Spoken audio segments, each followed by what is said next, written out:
Alrighty, everybody, welcome back to the channel. It's been a while.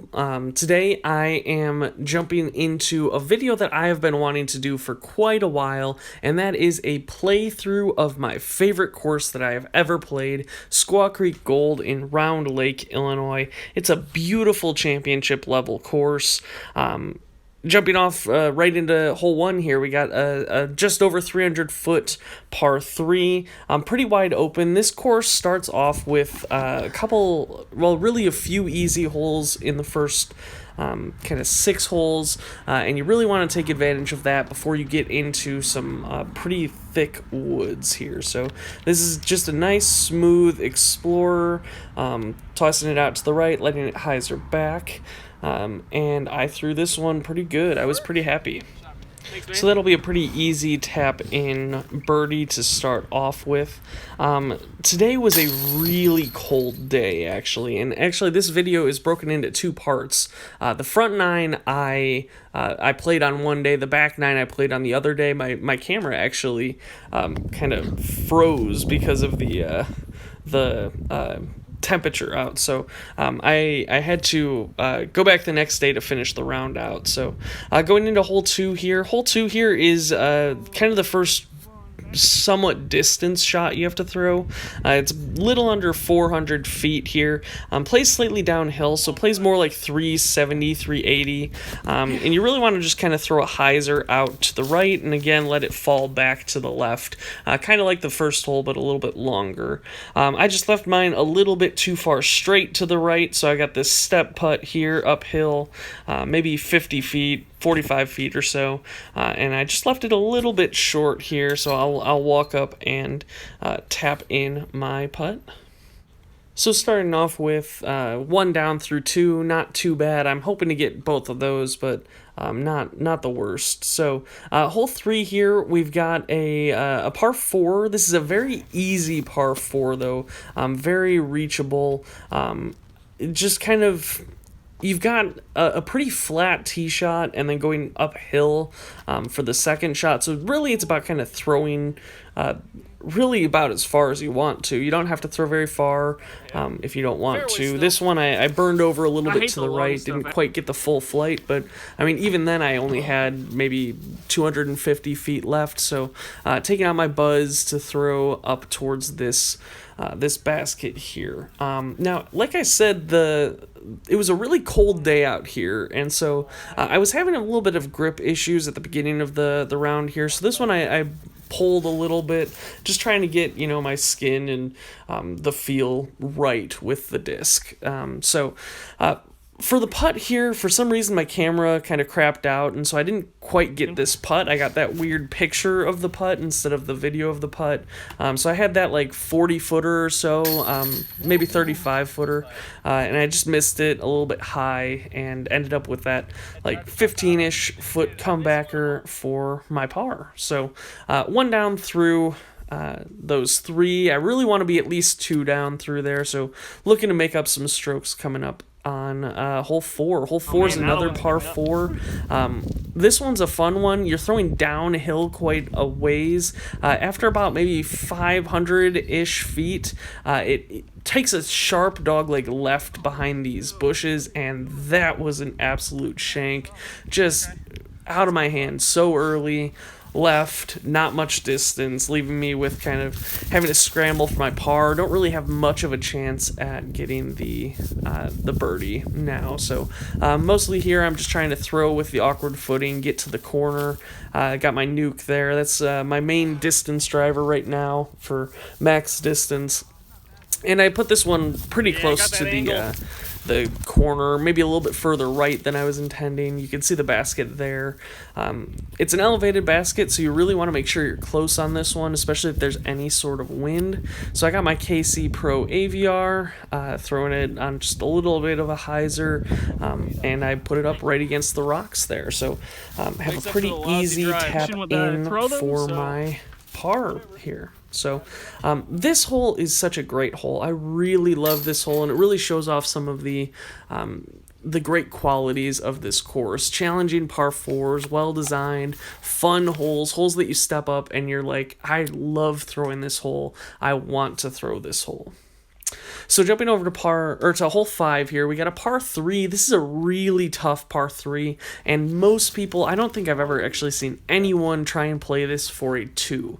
Most people are doing what I'm doing and just throwing a fairway driver, mid, distance driver, really it's whatever you feel comfortable with, out to the middle of the fairway here. So that was me throwing an Explorer again, just kind of nice down tempo, smooth, put it out into the middle of the fairway. So I've got this approach left, I'd say like maybe 120 feet uphill through this gap.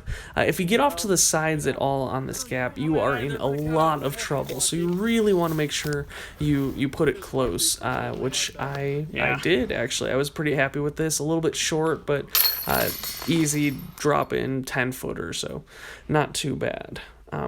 Jumping over to hole 6. Hole 6 is a hole that continues to give me a lot of problems. I need to get better with my 250-ish distance-wise forehand. So the hole's 280, but it really only plays like it's 250 because it's downhill. What I'm going for, at least, is I'm going to try and turn the disc to the left and let it fade to the right, and there I just overturned it left by quite a ways. So I've got like an 80-footer downhill through a few trees to try and put it close. So here's my habit, just a jump putt, and this is a situation where I just need to commit to one side of the tree, and I'll be probably within 20 feet of the basket. Kind of one of those situations where I should have been okay with not trying to put it directly under the basket. Giving myself a 15-footer isn't too bad, and I unfortunately pay the penalty for it and miss that downhill putt for my par. So unfortunately there's a bogey on a hole that I really do not want to take a bogey on.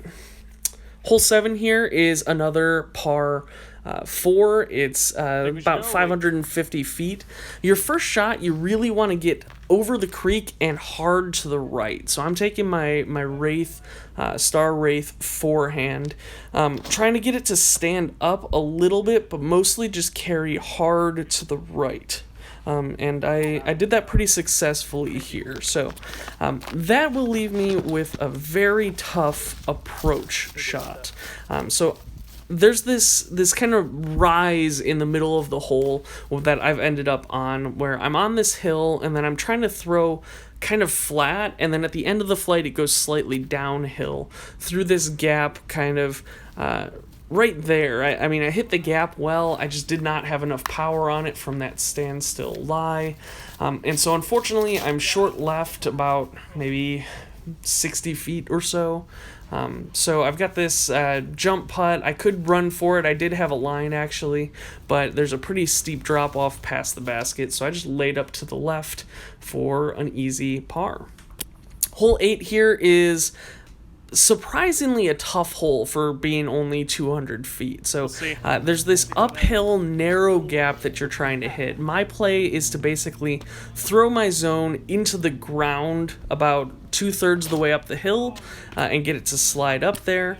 Just pulled that one a little bit and hit one of the early trees, and if you get off into the woods here, it is a jail. So here I'm looking to try and see what I have. My best option here is a bit of a straddle out to the right, pretty far. Unfortunately I got off frame here, but then I have to throw kind of this like soft high hyzer through a gap that's maybe 12 feet above where I was with my straddle position. And so I get out and have this like 30-foot putt that's heavily obstructed by these trees. So I'm trying to figure out what I want to do here. I've got this kind of like hyzer straddle putt with a low ceiling. I'm looking about maybe a turbo there, but I end up going with this hyzer putt and try and just push it in, but just get the nose down. Really need to get the nose up if I want to carry it in. So unfortunately, again, I'm going to have to drop in another bogey on what I would consider at least a relatively easy par 3. So not really how I'm hoping to finish out with these these relatively easy par 3s here. So let's see if I can get redemption on hole 9 here. Hole 9, you're throwing across this OB pond area up a hill, kind of fading to the left at the end of the shot. And so I got my pine here. I'm mostly trying to throw this relatively flat and let the disc kind of just finish naturally to the left. I get a little squeaky there getting by a tree, and have this like 25-ish foot putt uphill, and unfortunately I just pull it a little bit right. I probably should have gone straddle to have a better footing for my putt coming up the hill, but and unfortunately just a tap in par. So hole 10 here is another par 4. This is a really fun shot. This back 9 is really where this course starts to show its teeth with some fun, challenging shots. So this first shot, you need to get it right fast out of your hand, but you really want to kind of flatten it out. So I think I chose the wrong disc there, actually. I threw a Comet, and it ended up okay, but I wish I had grabbed a slightly more overstable disc to let it flatten out and kind of carry the rest of the way. So I have this shot. I'm trying to clear the OB area up there with a forehand with my Roadrunner. Unfortunately, I just kept it a little too straight. I didn't get the turnover that I wanted down the gap. So I've got this kind of look at it from about like 60 feet again, but really there's no gap in front of me. I'm gonna have to kind of go with this high loft thing, and really I'm just happy to put it within like 10 feet on there. So you see I motioned that I did not have a very large gap left, so just got this tap in for my par, which isn't too bad on that hole. That hole can get on top of you, but really that's one that you're kind of hoping you can get. Hole 11 is one of the signature holes on this course. This is a fun, hard par 5.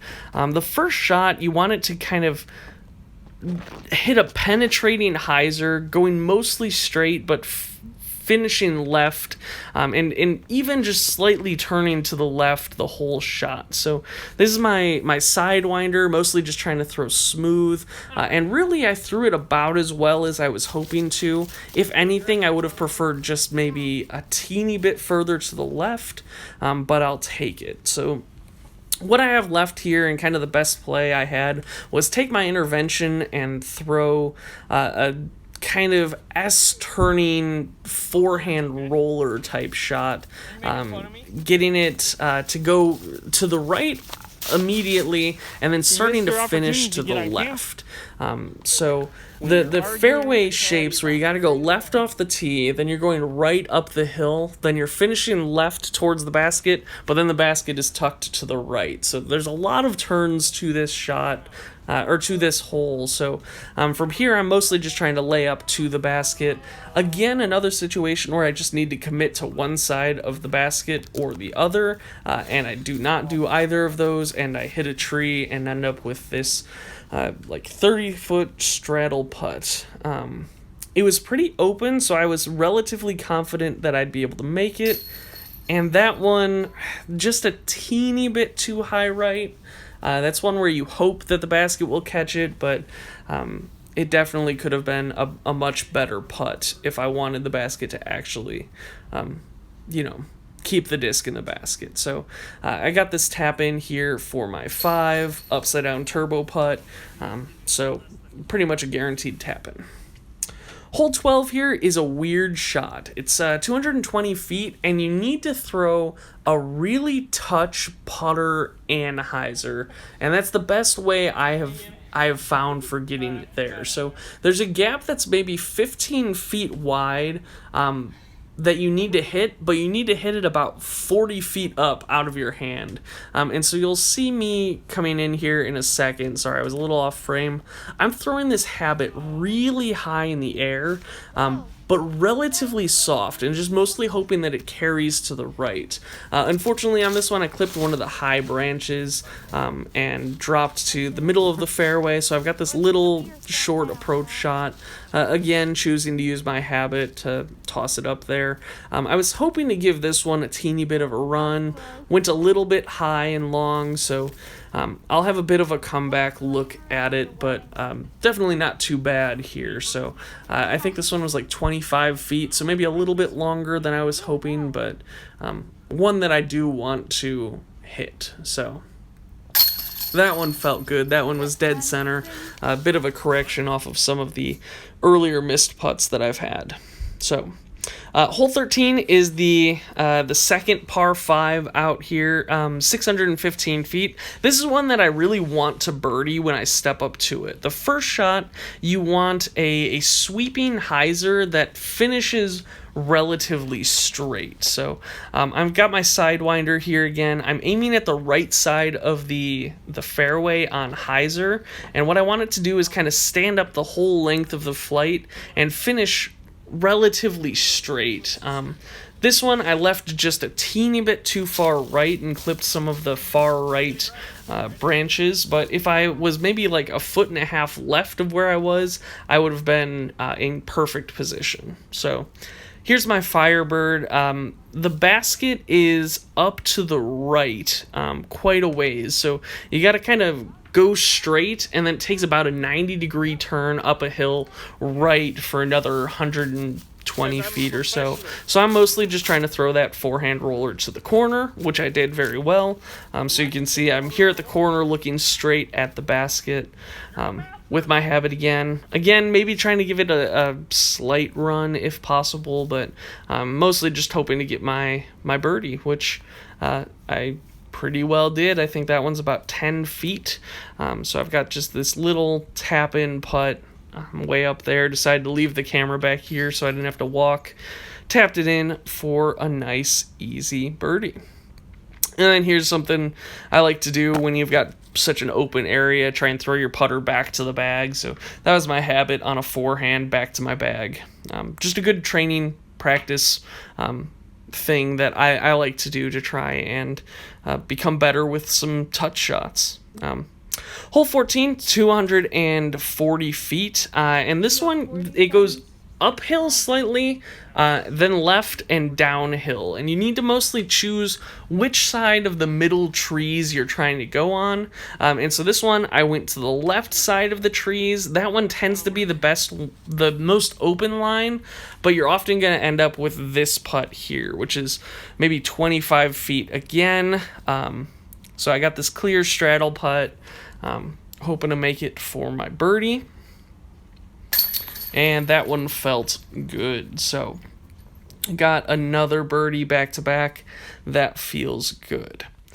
Hole 15 here is a par 4, only 500 feet, but really this is kind of a weird hole because the tee shot, I feel at least, you can only throw it maybe 300 feet at most before you run out of room. It is far to the left that you need to throw it. So here's my Explorer again. I'm throwing kind of like a skip shot almost, trying to land it maybe 220 feet and let it kind of flare skip left another maybe 50 feet or so, 50 to 70 feet if possible. And I did that one pretty well. I was pretty happy. So I've got this kind of line down at the basket. If I was forward maybe another 15 feet, I would have been really happy, but this is still a great position to be in. So I decided to go with the forehand flex with the Firebird here through the fairway, and I felt like it was pretty good. I just had a little bit too much angle on it, and so unfortunately didn't really get to flat fully to finish forwards, and so I finished with maybe this like 45-50 footer. Here's me realizing that I'm standing in the way of the camera, but deciding not to fix it, and I missed the putt. I'm gonna blame me thinking about the camera instead of the putt, but I mean, it's also a 50 footer, so I'll give myself a break. So here's my tap in, my cleanup for the par. Got it. Par not too bad on that hole. That hole can get on top of you pretty bad. Hole 16 is another weird hole. We're actually standing here to the left of the tee pad. The tee pad's to the right, maybe another 15, 20 feet. And so you kind of really throw a turnover shot to get through the gap, but then have it flatten out towards the end of the flight. So I've got my buzz here. I'm really trying to throw it smooth. And this one I just didn't quite turn enough. And so I finished straight, maybe like, again, 45 feet to the left of the basket. So I've got this putt at the basket here. Hoping to give it a run. There's not too much danger in putting this one. And that one I actually felt had a chance, but just a little bit off. So I've got my drop in for my par on 16. This day I was playing with my sister and her boyfriend Josh. Josh is relatively new to the game, so he's learning and doing pretty good. So love seeing that. Hole 17 here, I missed my tee shot, unfortunately, because it was a great shot. It's this uphill shot. I throw a forehand left of the big middle tree and let it finish to the right. I threw it great. I was about, 15, 20 feet long of the basket and just had that drop in for my birdie. So really wish I had gotten that one. Now, hole 18, this is probably the hole that I think of when I think of Squaw Creek Gold. Hole 18 is a long par 5. You've got this first shot downhill. We've got Josh here trying to rip on a disc. Unfortunately, he turned it a little bit too far to the left. But the way that it's played for tournaments and the way that I play it when I practice is the sidewalk, that little walking path, is OB, and then there's this staked off area you can see in the middle. And so to clear that, it's about like 370 total. So I'm taking my nuke here and throwing it on kind of like a stand-up hyzer, trying to keep it on hyzer the whole way. And I did that well. I cleared the stuff, which is going to put me in a pretty good spot. Definitely not trying to go for max distance on that one because there's definitely a danger of going OB, but was able to put it here and have a good chance at getting it up there a ways. Here I'm still a little bit probably too far to get it to the basket. It's very uphill. I'm probably maybe 480 feet from the basket, so really I'm just kind of trying to crush it up the hill, keep it in bounds, have some sort of an approach to the basket. So here I've got maybe 100 feet with my habit left. Just trying to, on this one, really I'm just trying to toss it in, and just a little bit off. Felt good on my hand, but I will take the drop in birdie on the last hole. So that is Squaw Creek Gold. I love this course. I finished 3 down. My putting definitely could have been better. My scrambles were good. I felt like I was driving well this whole round. I really strongly recommend this course, so please check it out. Thanks to my sponsor, Team Plastic Addicts. Please like and subscribe. See you, everybody.